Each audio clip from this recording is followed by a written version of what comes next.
आज हम लोग डिस्कस करने वाले हैं मोस्ट इम्पॉर्टेंट क्वेश्चन है प्रिज्म के पदार्थ में अल्पतम विचलन की स्थिति में अपवर्तनांक n equal sine a plus delta m upon 2 sine a upon 2 को स्थापित करना है।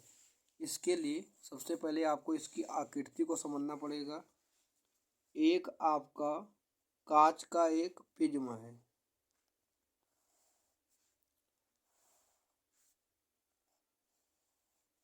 जो आपका ये ए बी सी है, ये प्रिज्म का आपके मुख परिच्छेद है। जब इस पर कोई प्रकाश पी क्यू है गिरता है, जब इस पर कोई प्रकाश गिरता है तो आप कहेंगे ये जो प्रकाश गिरता है ये आपका एक अवलंब है। इसे हम लोग कहेंगे एन क्यू ई। तो आप कहेंगे यह अवलंब की ओर झुकते हुए क्यू आर दिशा की ओर चला जाता है और यहाँ से फिर आर एस दिशा में बाहर वायु में निकल जाता है। यहाँ पर जो आपके अवलंब है वो है हमारा एम आर ई, और जो आपके ए बी पर जो आपका आपतन कोण है वो हमारा आई है, और जो अपवर्तन कोण है वो आपके आर है। ये जो आपके ए बी ए सी वाले पृष्ठ के लिए जो आपके आपतन कोण है वो आर डैश है, तथा जो आप हमारा निगमन कोण है वो आई डैश है। तो आप कहेंगे जब अगर इन पी क्यू आपतित किरण पी क्यू को हम लोग आगे की ओर बढ़ाते हैं इस प्रकार, और जो किरण आर एस को पीछे की ओर बढ़ाते हैं, तो दोनों एक दूसरे को बिंदु डी पर मिलते हैं। जो यहाँ पर प्रिज्म का कोण बनता है वो विचलन कोण डेल्टा प्राप्त होता है।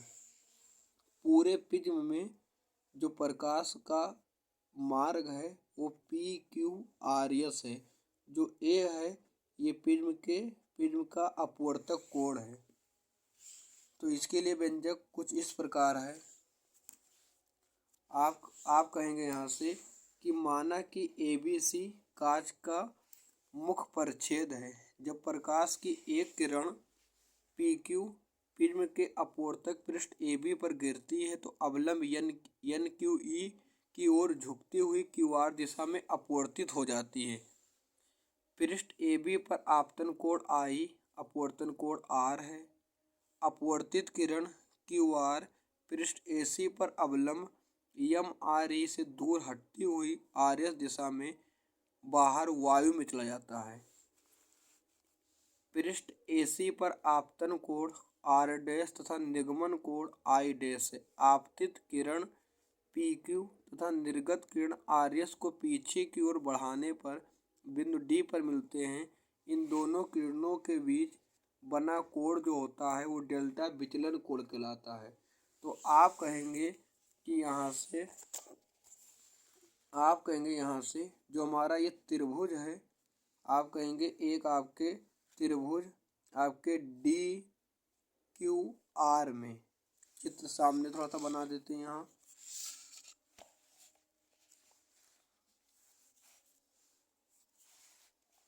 छोटा सा आकृति यहाँ पर बगल में सिद्ध करने के लिए बहुत उपयोगी है।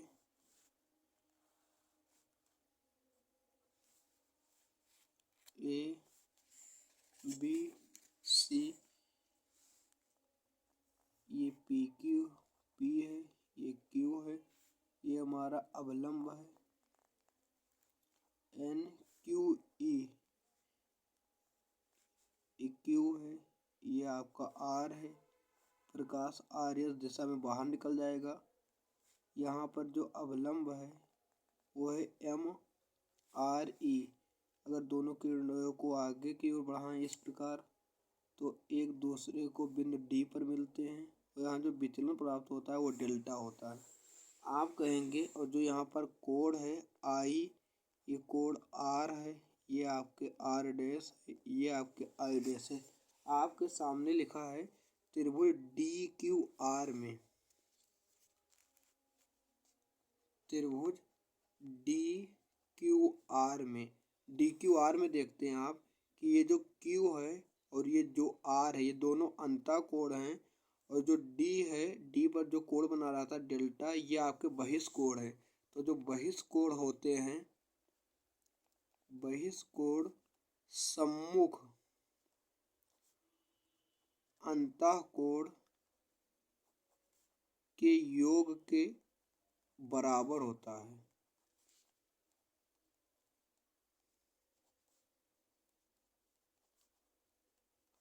अगर हम लोग यहाँ से लिखेंगे तो आप कहेंगे डेल्टा बराबर, ये जो अगर ये पूरा कोण आपके आई है, ये कोण आर है, अगर हम लोग इतना कोण निकालेंगे तो आपके हो जाएंगे I minus R, I minus are.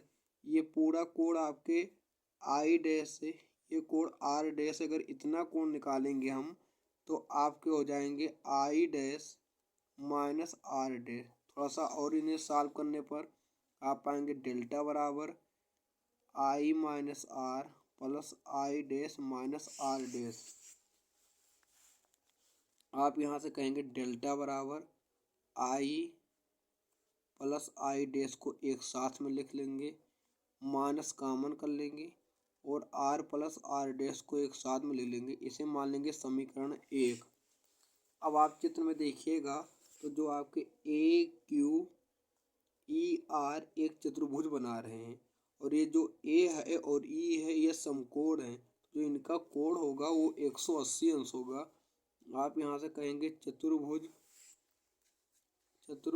A Q E R में जो आपके ये कोण ए है और कोण ई है, जो इनका योग होगा वो आपके 180 अंश होगा।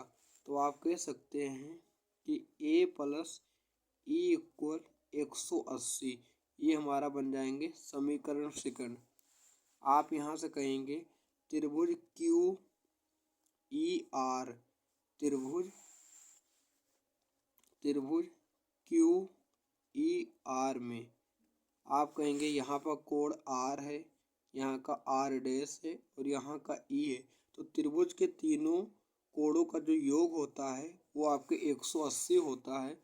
तो आप यहाँ से कह सकते हैं कि कोण आर प्लस आर को हम लोग सिर्फ आर से लिखेंगे, R plus R dash plus E, जो इनका सम होगा वो 180 होगा। समीकरण बन जाएंगे आपके थर्ड।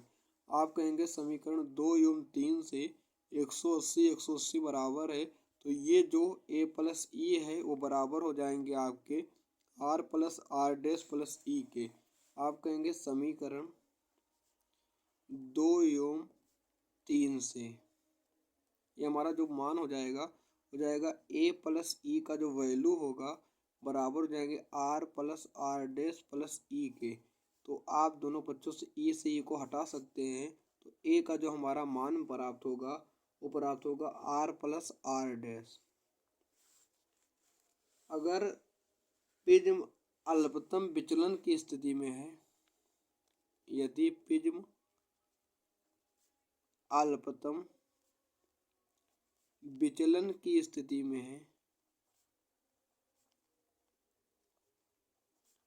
अगर प्रिज्म हमारा अल्पतम विचलन की स्थिति में है तो जो आपतन कोण आई होगा वो निगमन कोण आई डैश के बराबर होगा, और जो आपके अपवर्तन कोण आर होगा वो आर डैश के बराबर होगा, और जो आपके विचलन कोण डेल्टा है वो बराबर हो जाएंगे डेल्टा एम के। तो आप जो समीकरण हमारा 4 है, समीकरण 4 से जहाँ पर आर डैश लिखा है उसका वैल्यू आप रखेंगे आर, तो आप पाएंगे ए बराबर R plus R, A equal हो जाएंगे 2r।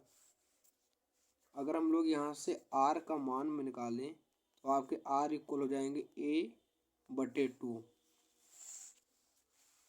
आप लिखेंगे समीकरण 3 से,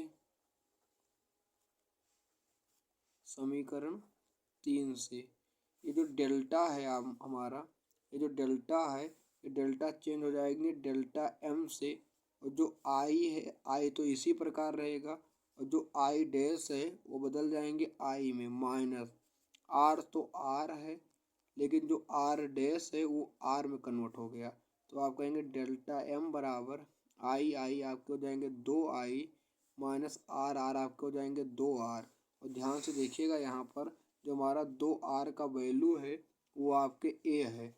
यहाँ पर 2r लिखा है, डेल्टा एम बराबर 2r के जगह पर आप ए को रखेंगे, इस तरफ लाएंगे तो आपके हो जाएंगे A plus delta M equal 2i।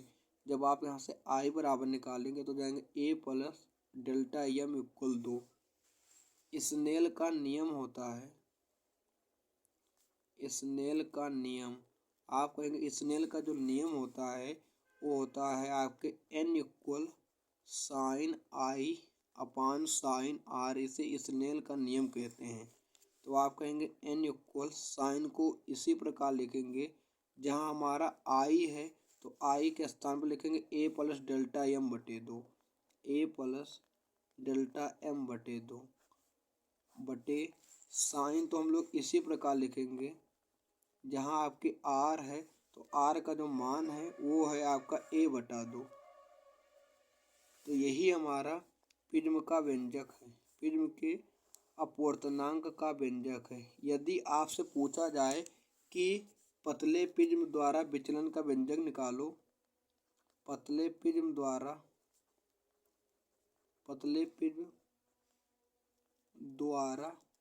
विचलन का